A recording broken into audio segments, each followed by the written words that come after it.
আওয়ামী লীগের আওয়ামী লীগের জন্মের পরে এত শক্তিশালী অবস্থা আওয়ামী লীগের কখনো ছিল না। করে যে আপনি তো সবচেয়ে শক্তিশালী ভয়েসটা ছিলেন আওয়ামী লীগের সময়, এখন আপনার কথা অতটা আওয়ামী বিরোধী মনে হয় না কেন? তার এক নম্বর কারণ হচ্ছে আমার প্রতিপক্ষ তাদের এমন পতন হবে যে আপনাদের সম্পর্কে টকশোতে এসে একটা আওয়াজ করবে এই লোকও আপনারা খুঁজে পাবেন না। নিষিদ্ধ হয়েছে সেদিনই আমি বলছি সরকার আওয়ামী লীগের একটা বিরাট উপকার করলো। ঠিক যেমন 32 নম্বরের বাড়ি ভেঙে সরকার আওয়ামী লীগকে অনেকখানি মাইলেজ দিয়েছে।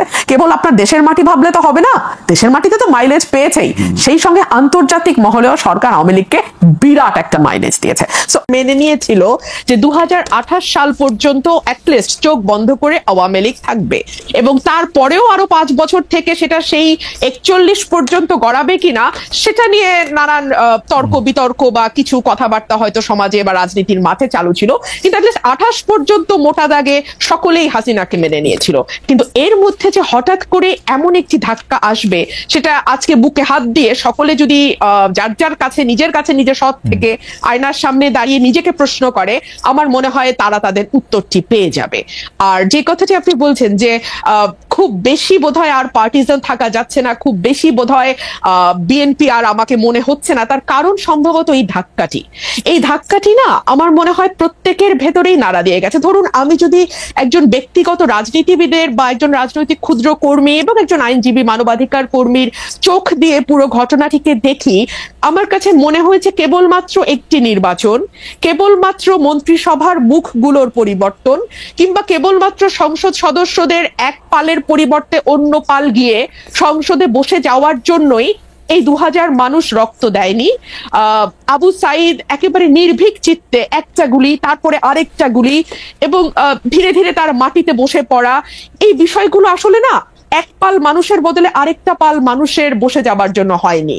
এবং আমার কাছে মনে হয়েছে যে আমার চিন্তার জগতে যে বিরাট একটি ধাক্কা লেগেছে, এই ধাক্কাটি আসলে সকলেরই কম বেশি লেগেছে, কিন্তু এটার স্থায়িত্ব বা এটার ইম্প্যাক্ট এক একজনের জীবনে এক এক রকম হবে। ধরুন আমার কাছে মনে হয়েছে যে একটি সুষ্ঠু নির্বাচন, বাংলাদেশে যদি একটি সুষ্ঠু নির্বাচনের ধারাবাহিকতা থাকতো তাহলে কি হতো? তাহলে 2014 সালে হাইলি লাইকলি বিএনপি সরকার গঠন করত এবং শেখ হাসিনা এবং আওয়ামী লীগ বিরোধী দলে বসতো। 18-তে গিয়ে হয়তো আবার তারা ক্ষমতায় যেত, 24-এ হয়তো আবার অন্য আরেকটি দল বিএনপি হয়তো ক্ষমতায় আসতো, এভাবে একটা পালা বদলের মধ্যে দিয়ে যেত। এবং পালা বদলের মধ্যে দিয়ে গেলে যে বিষয়টি হতো খালেদ, আমার কাছে মনে হয় রাষ্ট্রের যে প্রতিষ্ঠানগুলো যেগুলোকে দুমড়ে মুচড়ে ভেঙে ফেলা হয়েছে 15 বছরে, সেই প্রতিষ্ঠানগুলোকে এভাবে হয়তো ভেঙে ফেলা যেত না।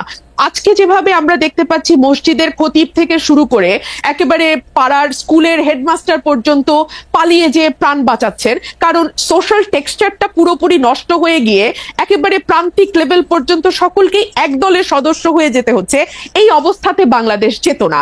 একটা পাওয়ারের একটা ব্যালেন্স থাকে, ভার্টিক্যাল এন্ড হরাইজন্টাল। ভার্টিক্যালটা হয় রাষ্ট্র, হরাইজন্টালটা হয় সমাজ। কিন্তু আমাদের এই সমাজের টেক্সচারটাকে, সমাজের বুননটাকে খুবই সিস্টেম্যাটিক্যালি হত্যা করা হয়েছে, এবং হত্যা করা হয়েছে খুবই একটা পারপাসফুলি, একটা মানে লক্ষ্যকে সামনে রেখে। লক্ষ্যটা হচ্ছে আমাকে যে কোনো মূল্যে ক্ষমতায় থাকতে হবে। সুতরাং এইরকম ভুল যদি পরবর্তীতে কোনো রাজনৈতিক গোষ্ঠী এই ভুলটি করবার ন্যূনতম চেষ্টা করে, এই দেশের মানুষ কিন্তু মরতে শিখেছে, এবং ওরা কিন্তু একটা ভীতির মধ্যে ছিল। হ্যাঁ, 15 বছর লিখতে ভয় পায়, বলতে ভয় পায়, নিজেকে এক্সপ্রেস করতে ভয় পায়, ইচ্ছা করে একটা পালের মধ্যে লুকিয়ে থাকে। সেই জায়গা থেকে একটু ইন্টারাপ্ট করি, আপনি যেই অবস্থাটা বর্ণনা দিলেন, আপনার মনে কি এই সংখ্যাটা রয়ে গেছে? যেহেতু আপনি শুরু করেছিলেন যে এক পাল মানুষ থেকে আরেক পাল মানুষ, আপনার মধ্যে কি এই সংখ্যা রয়ে গেছে যে বিএনপি আসলেও তাদের ইয়াটা একটা লম্বা হবে এবং প্রায় একই ধরনের জায়গা হবে, যেইটা মানে যেই আশঙ্কা মান্না ভাইয়েরও আছে, সেই আশঙ্কা কি আপনারও আছে যদি আসলে এই গুণগত পরিবর্তনটা না হয়? দেখুন, বিএনপি 17 বছর নানান রকম জুলুমের মধ্যে দিয়ে গেছে। এই জুলুমের শিক্ষা বিএনপি কতটা নিয়েছে এটা বিএনপি ক্ষমতায় আসলেই আরো পরিষ্কার ভাবে বোঝা যাবে। তবে বিভিন্ন জায়গায় আমরা যেই মেসেজগুলো পাই, সেই মেসেজগুলো খুব সুখকর নয়, এবং এটা যে সুখকর নয় এটা তো বিএনপির চেয়ারম্যান নিজেই স্বীকার করছেন, তাই না? তো তাহলে অথচ উনি কিন্তু বারবার ওনার নেতা কর্মীদের সতর্ক করছেন। এখানে 2-3টা বিষয় হতে পারে, যে এক হচ্ছে যে ওনার বক্তব্য কি ওনার দলের তৃণমূলে যারা এই ধরনের কর্মকাণ্ডের সঙ্গে যুক্ত হচ্ছেন, মধ্যম পর্যায়ের যারা যুক্ত হচ্ছে। একটা সেকেন্ড ফারানা, আপনি যখন এই কথা বলছেন, আমাদের একজন দর্শক এই মন্তব্য পাঠিয়েছেন যে ফেসিস্ট আমলে রুমিন ফারানার প্রতিবাদী ভয়েস আমাদের সকলকে প্রেরণা যোগাতো। এখন কিছু কিছু এলাকায় বিএনপির অপকর্মের বিরুদ্ধে আমরা কি সেই একই কণ্ঠ শুনতে পাবো কিনা? ইন্টারেস্টিং, আমি ঠিক এই কথাটাই জি, বলছিলাম, জি, তাই না জি, খালেদ জি, ভাই? জি। হ্যাঁ, তো এই ওনার এই কথাটা কি lower level, lower tier, mid tier and high tier খুব বেশি গুরুত্ব দিচ্ছে না? গুরুত্ব না দিলে কেন দিচ্ছে না? কারণ তারা কি মনে করছে যে কোনো ব্যবস্থা নেওয়া হবে না? কিন্তু আমরা তো বেশ কয়েকটি জায়গায় ব্যবস্থা নিতেও দেখলাম, তাই না? যদিও পরবর্তীতে আমরা দেখেছি যে অনেকেই আবার স্থগিত পদ আবার ফিরে এসছে, কিংবা বিরাট অভিষেকও হয়েছে দলে। তো এগুলো কি আসলে একটা বার্তা পৌঁছায় যে আসলে খুব বেশি কিছু হবে না, এই প্রথম একটু একটু ব্যবস্থা হবে, পরে আবার যেই থোর বড়ি খাড়া খাড়া বড়ি থোর? তো এই কথাগুলো বলবার একজন রাজনৈতিক কর্মী হিসেবে আমার বাংলাদেশে বসে একটু কিছু টোল আছে ডেফিনেটলি, তাই না? সো ফর এক্সাম্পল, সেই টোলটা কি হতে পারে? আমি নিজেও নিজের সাথে হিসাব করেছি। সেই টোলটা হতে পারে যে হয়তো আমাকে নমিনেশন দেওয়া হবে না, মন্ত্রিত্বের হয়তো প্রশ্ন থাকবে না। কিন্তু দেখুন, একটা রাষ্ট্র গঠন করতে এই ছোট ছোট জিনিসগুলোতে ছাড় দেয়া, আমার এমপি না হওয়া, কিংবা আমার মতন আর 10 জন যদি কারো সাহস, আমি জানি না 15 বছর আমি সাহস দেখি নাই, আগামী 10 বছর আমি সাহস দেখবো কিনা Khaled, I am very sorry. আমি না বেরেসা ফারহানা, আমাকে একটু না না বলতে বেরেসা হচ্ছে, ফারহানা, হ্যাঁ? আপনাকে একটু থামাই এই পর্যায়ে। আমি শুধু প্রশ্নটা করে রাখি, সেটা হচ্ছে যে আপনি একাদশ জাতীয় সংসদে অন্যতম বিরোধী কণ্ঠস্বর ছিলেন, সংসদের মধ্যে সংসদের বাইরে, কিন্তু যারাই বিগত 3 সংসদ নির্বাচন অংশ নিয়েছেন, সংসদে গিয়েছিলেন, তাদের ভালোভাবে দেখছে না বৈষম্য বিরোধী ছাত্র আন্দোলনের নেতারা বিগত 3টি নির্বাচনের সমালোচনা করলে একই সঙ্গে সংসদে থাকা ঠিক হয়েছে কিনা সেটি প্রশ্ন করছে। আমাদের দুটি প্রশ্ন, যে আপনি আসলে অন্য কোনো রাজনৈতিক দলে, বিশেষ করে এই বৈষম্য বিরোধী ছাত্র আন্দোলনে যদি একটি রাজনৈতিক দল সংগঠন করে, সেখানে আপনি যাবেন কিনা, এক। আর দুই হচ্ছে যে আপনি যে আশঙ্কাটি করছেন যে আসলে নমিনেশন মনোনয়ন না পাওয়ার ব্যাপারে, সেটির ক্ষেত্রে আমি আপনার। সেটা বলছি না, খালেদ, আমি একটু ক্লিয়ার করি, না হলে না খুব একটা হেজি হয়ে থাকে। মানে আমি বলছি, এই ঝুঁকিগুলো বাংলাদেশের প্রেক্ষাপটে তৈরি হয়। আমি পাবো না বা পাবো কোনোটাই বলছি না, এই ঝুঁকি তৈরি হয়। এখন এই ঝুঁকি নেওয়ার দেশের স্বার্থে, দেশের কল্যাণ, এবং যে ধরেন একগুচ্ছ মানুষ, কয়েক লক্ষ মানুষের কিন্তু একটা প্রত্যাশা যে 15 বছর তো ওই মানুষটিকে আমরা সত্য বলতে দেখেছি, সাহসী ভূমিকায় দেখেছি, এখন কি তিনি ওই জায়গাগুলোতে কম্প্রোমাইজড হয়ে যাবেন? একটি নমিনেশনের জন্য কিংবা একটি মন্ত্রিত্বের জন্য করে কম্প্রোমাইজ করবেন? আমি আসলে বেছে নিয়েছি কম্প্রোমাইজ না করাটাই। ওকে, আমরা ওই প্রশ্নটা, মানে আপনি বৈষম্য বিরোধী ছাত্র আন্দোলনের সঙ্গে যাবেন কিনা, তারা রাজনৈতিক দল করলে, সেই প্রশ্নটা আমরা একটু পরে আসবো। আমি আবারও আপনাদের দর্শকদের, মানে আপনার এই পজিশনের অনুবাদ দর্শকদের কারো কারো কাছে কি, সেটি একটু আপনাকে শোনাই, আপনি একটু মান্নান ভাইয়ের কাছে যাই। মাহফুজ আহমেদ, তিনি ইংরেজিতে বলছেন, the lady is hypocritical, she doesn't prefer Awami League but she has soft corner for student wing of Awami League. যাই হোক, এটা আপনাকে দেখে কেন মনে হলো সেটা আমি জানি না, সেটা তার অনুবাদ। আমি একটু মান্না ভাইয়ের কাছে আসি, যে মান্না ভাই, আপনার মনে আছে যে কয়েক বছর আগে বিএনপি নেতা সাদেক হোসেন খোকার সাথে একটি টেলিফোন সংলাপ সরকার ফাঁস করে, শুধু ফাঁস করে থেমে থাকেনি, এর কারণে আপনাকে জেলেও নেওয়া হয়েছিল, জেল কাটতে হয়েছিল। সেই আলোচনায় ক্যাম্পাসে ছাত্রলীগের ক্ষমতা খর্ব করা, আন্দোলনে ছাত্রদের আত্মত্যাগ, এমন সব বিষয় ছিল। 24 সালে এসে আমরা দেখলাম ছাত্রলীগকে ঢাকা বিশ্ববিদ্যালয় ক্যাম্পাস থেকে বিতাড়িত করা, আবু সাইদ মুগ্ধের মতো ছাত্রদের আত্মত্যাগের কারণেই সরকারের পতন হয়েছে। 24-এর মতো একটা আন্দোলন প্রয়োজন, সেটাকে আপনি 2015 সালেই আপনি বুঝতে পেরেছিলেন কিনা, এবং সেইটা নিয়ে আপনার মধ্যে একটা তোলপাড় চলছিল কিনা? ওই রকম করে বলা ঠিক হবে না। কি ধরেন, আপনি একটা সুযোগ বুঝেই নিজেকে জাহির করার জন্য কথাবার্তা বলতে থাকলেন, এগুলো আলটিমেটলি লোকজনের চোখে ধরা পড়ে। আমি ওসব কাজ করি না। আর এই হিপোক্রেসি জিনিসটা এমন নয় যে আপনি খুব চালাক, আপনি এমন করে হিপোক্রেসি করবেন যে কেউ বুঝবে না, এরকম হয় না, শেষ পর্যন্ত ধরা পড়েই। এইটা একটা স্বতঃসিদ্ধ ব্যাপার যে আপনি যখন লড়াই করবেন, যার সাথে লড়াই করছেন সে যদি ট্রিগার হ্যাপি হয়, সে যদি ব্লাড থার্সি হয়, তাইলে কি হবে? আপনাকে রক্ত দিতে হবে, আপনাকে গুলি খেতে হবে। আপনি যদি সেটা রাজি না হন, তাহলে আপনি আন্দোলন থেকে রিটায়ার করতে হবে আপনাকে। আমি এইটুকু বলেছি। কিন্তু ধরেন একটা পর্যায়ে এসে এটা খুবই স্পষ্ট হয়েছে যে এই সরকার এমনি এমনি যাবে না, এবং তার জন্য রক্ত দিতে হবে, তার জন্য জীবন দেওয়ার প্রয়োজন আছে, অনেক বেশি কষ্ট সহ্য করতে হবে।